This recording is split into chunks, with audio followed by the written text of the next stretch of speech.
When a dedicated school nurse notices a quiet first grader wearing the same ratty winter hat every single day despite soaring temperatures, her professional concern transforms into mounting dread. What begins as simple worry about a child's comfort soon reveals a devastating reality that multiple adults have overlooked for weeks. Her decision to finally intervene might be seen as overstepping boundaries, but the horrifying secret hidden beneath that shabby blue hat could cost far more than just one childhood if she stays silent. Before we dive into this story, let us know where you're watching from in the comments below. And if you believe in the power of observant school staff to change lives, hit that like button and subscribe for more. Catherine Delaney had been the school nurse at Westbrook Elementary for 9 years. At 41, she developed a reputation for both her gentle manner with frightened children and her fierce advocacy when their needs weren't being met. Her office was a safe haven, colorful posters about hygiene and nutrition brightening the clinical space, a collection of stuffed animals offering comfort during temperature checks or minor injuries, and a special drawer stocked with spare clothing for inevitable accidents and spills. The children trusted her, and the teachers relied on her expertise not just for scraped knees and fevers, but for spotting the subtle signs when something deeper was amiss. The first day of May brought unusually warm weather to their small Midwestern town. Spring had arrived suddenly after a prolonged winter, sending temperatures into the 80s and prompting most students to arrive in shorts and t-shirts. Kathy had prepared for the seasonal shift by stocking extra water bottles and reminding teachers to watch for signs of heat exhaustion during outdoor activities. It was during the mandated vision screening for first and third graders that Kathy first took particular notice of Tyler Graham. She'd seen the 6-year-old before, of course, treating him for a scraped elbow in September, checking his temperature during a December flu outbreak, but something about him seemed different today.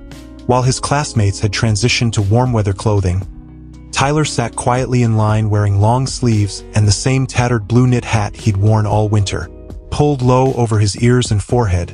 The hat looked not just seasonally inappropriate but uncomfortably warm in the heated building.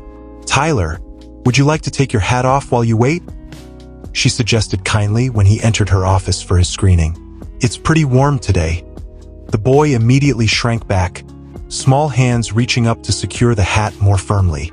"No, thank you," he whispered, eyes fixed on the floor. "I need to keep it on." "Are you cold?" Kathy asked, mentally reviewing possible medical conditions that might affect temperature regulation. Tyler shook his head slightly but offered no further explanation. Respecting his obvious discomfort with the subject, Kathy proceeded with the vision screening without pushing further. She noted, however, how carefully Tyler handled the hat during the test, ensuring it remained in place even when leaning forward to read the eye chart. She also noticed his wincing when the hat shifted slightly, as if the movement caused pain. Later that afternoon, during her lunch break, Kathy mentioned Tyler to his teacher, Sarah Lawson, a dedicated educator in her early 30s who'd been at Westbrook for 5 years. "I've been concerned about him too," Sarah admitted, stirring her coffee thoughtfully. "The hat thing is odd. He absolutely refuses to remove it, even during PE. Coach Peterson finally stopped asking after Tyler, had a complete meltdown about it in April." "How long has this been going on?" Kathy asked. Sarah frowned, calculating. "He showed up with it after spring break in March and hasn't taken it off since. I assumed it was some kind of security object at first, you know how kids can get attached to random items. I checked with his previous teacher, and she said he'd never worn it before March." "What do you know about his home situation?" "Not much," Sarah admitted. "His mother died a couple years ago, cancer, I think. He lives with his father and older brother. The father's been to one conference, seemed intense, very focused on Tyler following rules, not causing trouble. The brother picks him up most days. Tyler's quiet, does his work, doesn't make friends easily but isn't actively rejected by peers either. He just fades into the background. Any changes in behavior besides the hat? He's more withdrawn than he was in the fall. Jumps at loud noises. His academic performance has slipped a bit too. Nothing dramatic, but noticeable." The conversation left Kathy unsettled. While children certainly developed attachments to comfort objects, The timing and Tyler's physical reactions when the hat shifted suggested something beyond simple preference. She resolved to watch him more carefully. Throughout the next week, Kathy made a point of casually observing Tyler during lunch periods and recess.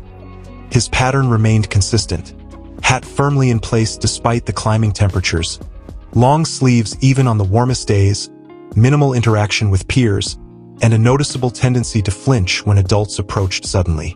More concerning, she spotted what appeared to be a small bloodstain on the back of his hat one afternoon, prompting her to check his records for any reported head injuries. Finding none, her worry deepened. On Friday, Kathy decided to call Tyler's home, using a routine health update as pretext.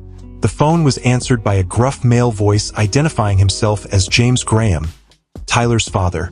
"Mr. Graham, I'm just checking in about the seasonal allergies we've noted in Tyler's file," Kathy explained pleasantly. "We're seeing a lot of symptoms with the spring weather." "He hasn't complained," Graham replied shortly. "He knows better than to whine about minor discomforts." The response, while not overtly alarming, struck Kathy as dismissive. "I've also noticed he's been wearing his winter hat despite the warm weather. Is he experiencing any scalp sensitivity or other issues I should be aware of?" A pause followed, just long enough to register as significant. "The hat is not a medical concern," Graham stated firmly. "Tyler understands he's to keep it on. Family decision. If that's all." "Just one more thing," Kathy persisted. "I noticed what looked like a small stain on the back of Tyler's hat. Has he had any injuries at home recently?" "Boys get minor scrapes all the time, Ms. Delaney. Unless he's requiring medical attention at school, his minor injuries are handled at home. We don't need to waste your time with every little bump." Graham's tone had sharpened notably. "Now, if there's nothing else, I need to get back to work." The call ended abruptly, leaving Kathy more concerned than before. Consulting the school's records, she discovered that Tyler had missed 3 days immediately after spring break, absences explained by a vague family issue rather than illness or vacation. The timing aligned precisely with the appearance of the hat. But nothing could prepare Kathy for how deep the reality went, or how her simple observations would uncover a situation that others had overlooked for weeks. On Monday morning, Sarah Lawson appeared in the health office before classes began, her expression troubled. "Tyler's in my classroom right now," she said quietly. "He's upset. He says his head hurts, but he won't let me look at it or take off the hat. He's almost in tears, but insisting he's fine." "I'll come check on him," Kathy replied, gathering her first aid kit. As they walked toward the classroom, Sarah provided more context. "His brother dropped him off today instead of the father. I noticed them arguing in the car before Tyler got out. The brother seemed upset about something. In the classroom, they found Tyler sitting alone, small shoulders hunched, hands pressed against the sides of his hat. When he saw them enter, he straightened immediately, forcing a neutral expression that no 6-year-old should have mastered. "Tyler, Ms. Lawson says your head is hurting. Can I help?" Kathy approached slowly, keeping her voice gentle and even. "It's okay now," Tyler insisted, though the strain in his voice betrayed him. "I don't need help." "I think we should check anyway," Kathy replied, kneeling to his eye level. "Sometimes even small hurts need attention. Would it be all right if I just feel your forehead for fever? You can keep your hat on for that." Tyler hesitated, then gave a tiny nod. As Kathy placed her palm against his forehead, she noted several concerning signs: elevated temperature, the slight tremor in his small body, and most alarmingly, a faint but distinct odor coming from beneath the hat. Having worked in a hospital before school nursing, she recognized it immediately: the smell of infection. "Tyler, I think we need to take a look under your hat," she said gently but firmly. "I'm worried you might have an infection that needs treatment." Panic flashed across the boy's face. "I can't," he whispered. "Dad said I have to keep it on no matter what. He'll be really mad." "Your health is most important," Kathy assured him, making a quick decision. "Let's go to my office where it's private, and we can call your dad after we check. Okay?" After a moment's hesitation, Tyler followed Kathy to the health office, Sarah accompanying them with a reassuring hand on the boy's shoulder. Once inside, Kathy closed the door and prepared a treatment area, laying out gauze, antiseptic, and gloves while explaining each item to Tyler in child-appropriate terms. "I need to see what's hurting under your hat," she explained. "I promise to be very gentle, and whatever we find will help make it better. You're not in any trouble." Tyler's eyes filled with tears. "Dad said I deserved it," he whispered, "for being bad. And Jake, my brother, said if anyone found out, they'd take me away and it would be my fault." Kathy and Sarah exchanged alarmed glances. "Tyler, whatever happened is not your fault," Sarah assured him. "We just want to help you feel better." After several more minutes of gentle coaxing, Tyler finally gave a small nod of permission. With careful movements, Kathy began to lift the hat, stopping immediately when Tyler winced. "It's stuck," he whimpered. "It hurts when it pulls." "I'm going to get the hat a little wet to help it come off without pulling," Kathy explained, dampening some gauze with warm saline solution. Slowly, methodically, she worked the moisture around the edges of the hat, gradually loosening what she now realized was dried blood and exudate adhering the fabric to the boy's scalp. When the hat finally came free, Kathy gasped involuntarily. Sarah's hand flew to her mouth, stifling a similar reaction. Tyler's head revealed a horror they hadn't anticipated. Not just bruising or a single injury, but systematic, deliberate damage. His scalp bore multiple circular burns in various stages of healing, some fresh and weeping, others partially scabbed, many clearly infected. The pattern and size suggested cigarette burns, dozens of them, covering the crown and back of his head where hair would normally have hidden them. Sections of his hair had been roughly cut or burned away, creating a patchy landscape of trauma across his small head. "Oh, Tyler," Kathy breathed, fighting to keep her voice steady despite the rage and heartbreak surging through her. "Thank you for being brave and letting us help you. These need medicine to heal properly." Tyler sat absolutely still, silent tears streaming down his face. Not from the pain of the examination, Kathy suspected, but from the relief of finally having his secret burden shared. "Did your dad do this?" Sarah asked gently. Tyler nodded almost imperceptibly. "When he gets mad and drinks the special soda. He says it helps him think of new punishments, so I'll learn better." As Kathy began the careful process of cleaning and documenting the wounds, Tyler gradually revealed more. How the abuse had escalated after his brother Jake left for college, returning only for spring break. How their father had begun disciplining Tyler for increasingly minor infractions like spilled milk or homework errors. How the hat had been his father's solution to hide the evidence when Tyler's teacher had scheduled a conference in March. "Jake saw my head when he came home for break," Tyler explained in the matter-of-fact tone children sometimes adopt for the most horrific circumstances. "He got really mad at Dad. They had a big fight. Jake said he was going to tell someone, but Dad said they'd take me away to a bad place where no one would love me if Jake told. So Jake bought me this hat instead and said I had to keep it on until the spots healed." The gradual revelation painted a clear picture. A father's abuse intensifying after the older son's departure for college. That same son returning to discover the situation and attempting a misguided protection strategy rather than proper intervention. Today's argument between the brothers likely stemmed from Jake's recognition that the wounds weren't healing and the situation was worsening. School protocol for such discoveries was clear. As a mandated reporter, Kathy was legally obligated to contact Child Protective Services immediately. She asked the school secretary to call the principal to her office while she continued treating Tyler's wounds, applying antibiotic ointment to the infected areas. Principal Diane Wilson arrived quickly, her normally composed expression faltering momentarily at the sight of Tyler's injuries. With practiced efficiency, she initiated the school's child protection protocol, contacting both CPS and the police while arranging for Tyler to remain comfortably in the health office. "You're being so brave," Kathy assured Tyler as they waited. "None of this should have happened to you, and we're going to make sure you're safe from now on."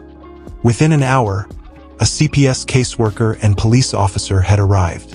Tyler's injuries were photographed, his statement recorded with appropriate sensitivity for his age, and arrangements made for immediate medical evaluation at the children's hospital.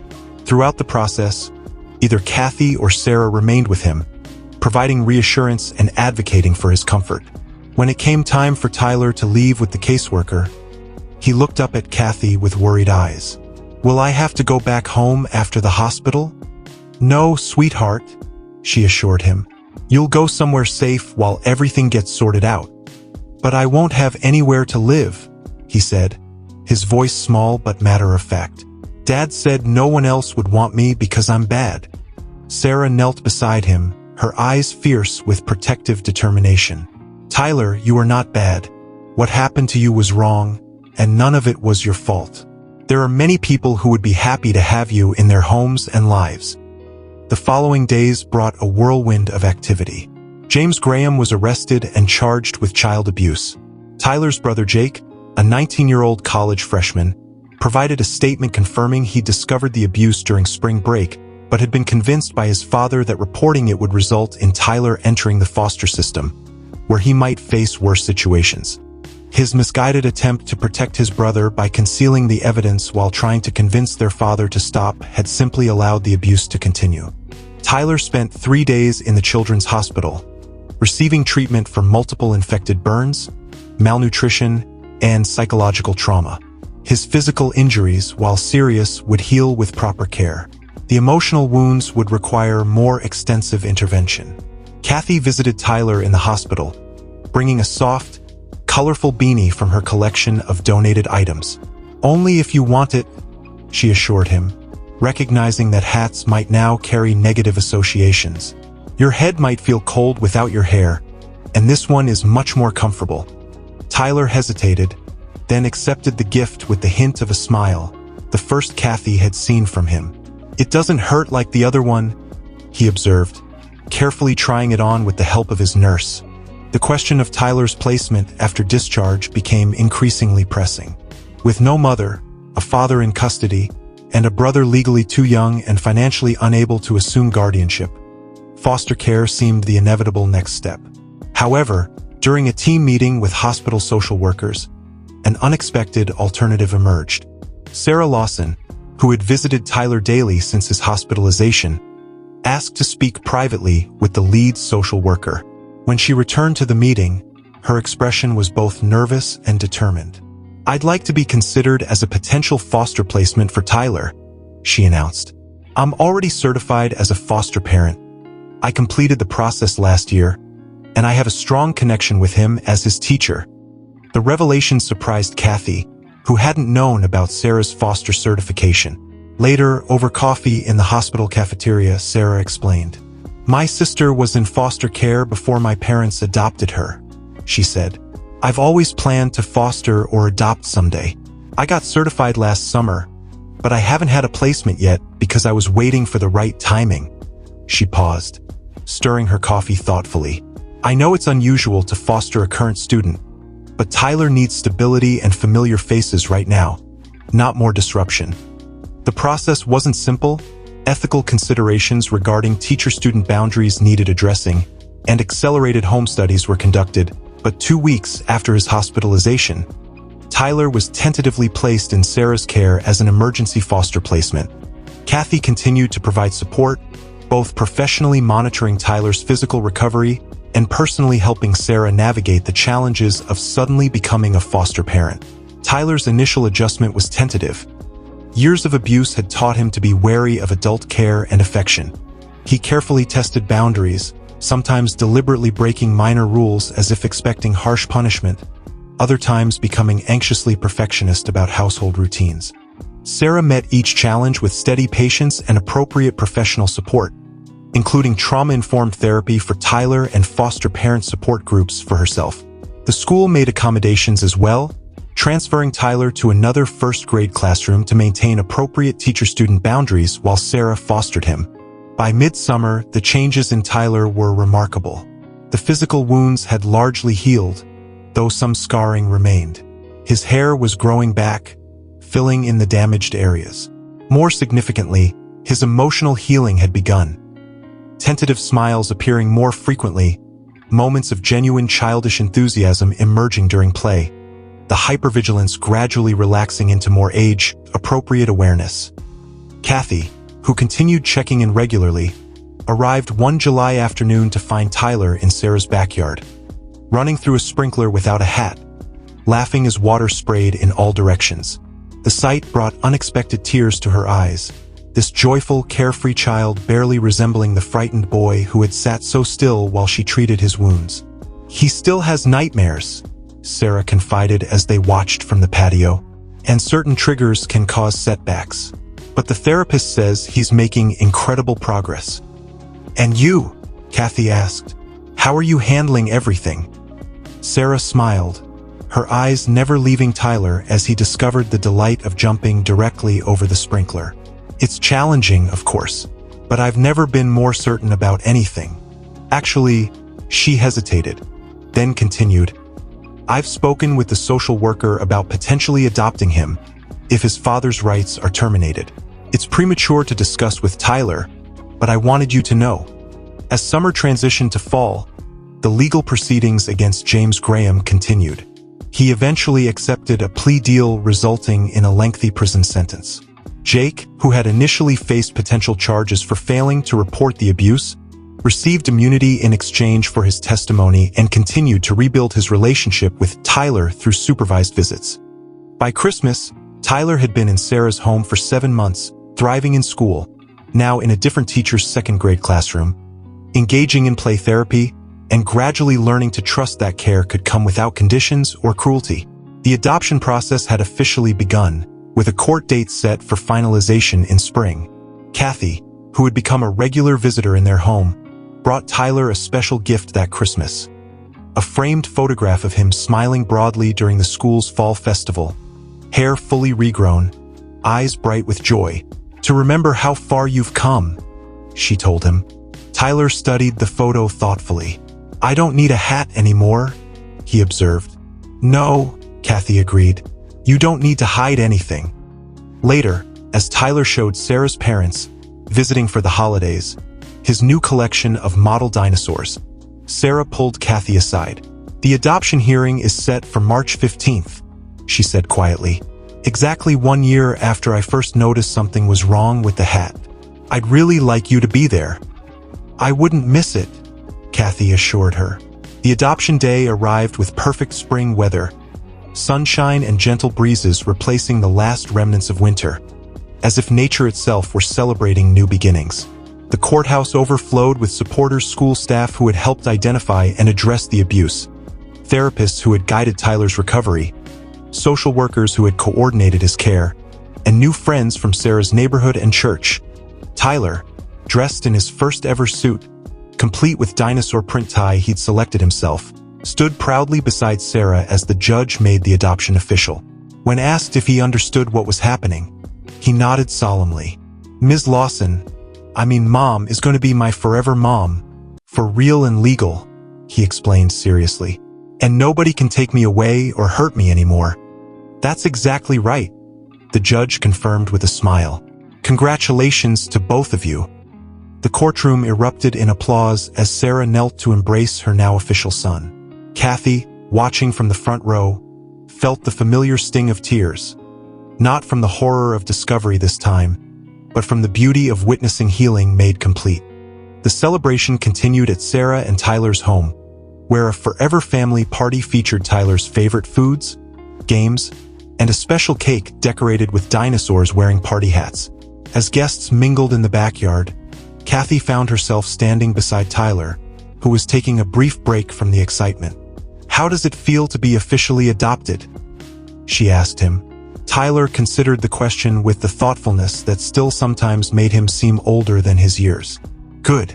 Safe," he paused, then added, "When my first mom died and it was just me and Dad and sometimes Jake, I thought that was my forever. Even when the bad things started happening, I didn't know it could change." "That's what adults are supposed to do," Kathy told him gently. "Notice when something's wrong and help make it better. Like when you took off my hat even though I was scared." "Exactly like that."